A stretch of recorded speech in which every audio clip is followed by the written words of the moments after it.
interviewing you because you were involved in this. Where's the video footage of shooting Israeli soldiers? I'm interviewing you because you were involved. I had a pistol in my hand. I had a 9mm pistol in my hand. I'm an ex-Marine. I've been in combat. I've served in a war situation. If I wanted to kill an Israeli soldier, I can guarantee you he would be dead right now. How did you feel? Tell us how you felt when you were involved, because you were involved, as you say, you weren't on the top. I felt like I was involved in protecting innocent people from dying. I'd already seen one dead body, and soon I saw several more, and this Israeli commando, for all I know, was the murderer of one of my brothers over there. So you're holding so three disarming of them. him was saving life. What did you do with those attacking. three? You make the point that you eventually released them. What did you do with the three that you were holding? They were given medical attention by a doctor, and that's fairly well established at this point. Were you angry with them? Yes, I was. Yes, absolutely. They just killed people who were on a humanitarian mission. Of course I was angry. There were a lot of angry people. Did you beat them up? I didn't beat them up, no.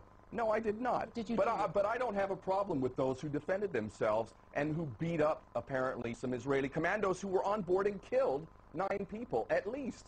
What the hell is the problem with that? Sure. If somebody came in your home... There are lots of people who would argue that, you know, that they shouldn't have done what they did. Israel might be the first to say that it regrets loss of life. But the argument is the extent of provocation. They say it was self-defense. And one of the commandos describes, the 4th commander to come down, describes landing and seeing his team leader with his own pistol being held to his head. And he says that is why he fired. Wow. Now, I know you weren't on the top deck, but you don't know that that didn't happen. And that would be an explanation. You're a military man. That would be an explanation of what triggered it. The predictable consequences of what Israel did would be loss of life. And the loss of life was not on their side, it was our side. And the loss of life would have been on their side, except for we're not murderers. The Israelis are the murderers. We had 3 people, commandos, who may have been the murderers of our brothers, and they're living another day. They are going to feel the embrace of their loved ones once again, the sunshine on their skin, because we let them go. What about the people that the other people on board that ship? Because one of the things that Israel says is that of the 700, there were 700 of you on that ship. Of that 700, 50 were extremists, as they call it. And the group that organized this, IHH, a Turkish group, has had some very extreme criticism of it in the past. And this is not just from the Israelis. Do you know enough about the people you were involved with? You know what I do know? Israel has released a statement, the IDF has released a statement saying that I am involved in, quote, terrorist activity. I'm a radical, anti-Israeli activist, and, this is important, that I was going to Gaza to train commando units for Hamas. So, if you ask me, do I believe Israel when it repeats its lies? No, I don't believe Israel. They are lying consistently, and anybody with their eyes open can see that. Forget Israel. Let's talk about a French magistrate, Jean-Louis Bruguière, who said of IHH that it played an important role in an attempt to bomb Los Angeles airport. That was I've read that. That whole magistrate situation has been completely discredited. I invite everyone who's watching this program to go and see the evidence used by that magistrate to accuse IHH of any serious terrorist involvement. It's absolute rubbish as well. He also talked of the leader of IHH, who was on the ship with you, that he had tried to recruit soldiers for a holy war in the 1990s. You know what? We live in a world of Orwellian doublespeak, where the peacenik is the terrorist and the terrorist is the peacenik. I refuse to accept Israeli accusations when, in fact, they do everything they can to hide the truth. I'll quote Zippy Livni for saying in the invasion of Gaza that the Palestinians in Gaza, there is no humanitarian disaster in Gaza. This is how they feel about it, because if there You don't like the French judge, you don't like Israel. What about the Danish Institute for International Studies said that the IHH was a front for funding terrorist groups? Nelson Mandela was a terrorist, according to Margaret Thatcher and Ronald Reagan. So I guess maybe that man is falsely accused as well. Where's the evidence? Where's the evidence? But isn't this changing the ground rules? I mean, this is in terms of what these people... Changing the ground rules? What do you know about AHH? What do you know about what they're doing? It's not my job to go and spend time investigating every activity of every person I deal with. I stand by what I've done, and I am proud to have stood shoulder to shoulder with my brothers from IHH and around the world who did the right thing, who refused to accept the unacceptable. And with Hamas? And Hamas, you know what? The IRA is now part of the government in Ireland, but they were the terrorists of their day as well. If Hamas had been allowed an opportunity to give the political chance, the political process an opportunity, maybe they would not be involved in violent resistance as they are. However, they have never been given an opportunity at all. This is double standards. I mean, just as... No double standard. Well, in terms of the way you were talking about what Israel does and what you're talking about Hamas does, People were critical of the IRA when it did what it did, and it was only when it turned to political means that it was deemed acceptable. Amnesty says of Hamas that it engaged in a campaign of abductions, deliberate and unlawful killings and torture.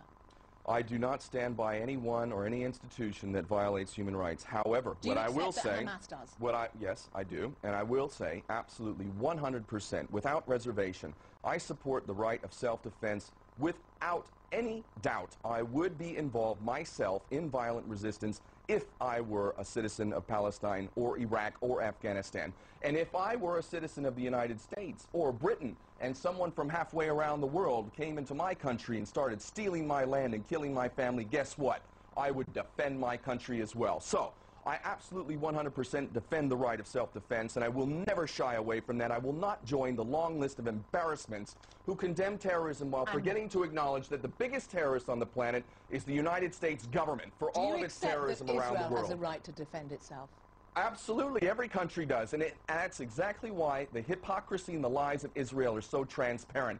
Are you telling me we don't have the right to defend ourselves? When I saw dead bodies on that ship and we were hitting people with bars and sticks, we don't have the right to defend ourselves, but they do they? Hamas doesn't recognize the right of Israel to exist. You know what that sounds like to me? That sounds like the African National Congress and Nelson Mandela refusing to accept apartheid and recognize apartheid. I say that Israel, if it wants to be a genuine partner in any kind of peace, needs to destroy its whole ideology of Zionism. Zionism that makes other people goyim, who do not deserve to be in the Holy Land. That's the real problem. If Israel will embrace every people, including Palestinians, equally, human rights respected across the board, then I would challenge Hamas to change its charter and say we will acknowledge Israel. But until that time, I see no difference between Nelson Mandela and Hamas in refusing to accept apartheid or the Zionist Israeli state. The Israeli government, their first job is to defend their citizens. They have rocket attacks from Gaza. They have intercepted, in 2009, the Frankop holding hundreds of tons of war material for Hezbollah. In 2002, the Karine A holding dozens of tons of weapons for Hamas, sailing to Gaza from Iran. They are trying to defend their right to exist. That is why their argument is it's self-defense. And if you believe that, then I've got some swampland in Florida to sell you as well. If you wanted peace and you carried out the policies of Israel, then you'd have to believe that these people are the biggest idiots ever. It's like America saying it wants peace, yet conducting state-sponsored terrorism in Iraq and Afghanistan. That's a lie. Israel is lying. They don't want peace. Are they lying when they say there was no humanitarian aid on the ship? Peace for Israel, to them, and the Zionist agenda is the end of the Zionist project. They don't want peace. It's a lie. It's an absolute lie. And the policies, to any thinking person, reflect that. I can't speak for Hamas. I think that what I do know about Hamas is that they've actually done something to help their people. And they have also, I think, helped to give ammunition to their enemies by violating human rights and not doing everything that they should do to respect the rule of law. I'm not going to sit here and defend Hamas any more than I'm going to defend anyone who violates human rights. However, Hamas has done a lot to help its people, and for that it has to be given credit, and it also cannot be bought. Do you not think that the Israeli people would say that of their own government? They elected it. I actually think that the Israeli government is a reflection of the propaganda that has made the Israeli people so ignorant of the facts. Or defensive. They are under constant rocket attack. They feel that they How many people have the rocket attacks killed? These are glorified fireworks against the fourth largest military in the world with the latest technology and weapons of mass destruction. 3,000 rockets out of Gaza in the last 3 years. 3,000 rockets that killed how many people? The point is that Israel feels under threat. I think the rockets are a desperate attack. Tell us this. Let's go back to what was on your... Let's talk about what was on your ship, because Israel says that there was no humanitarian aid on that ship.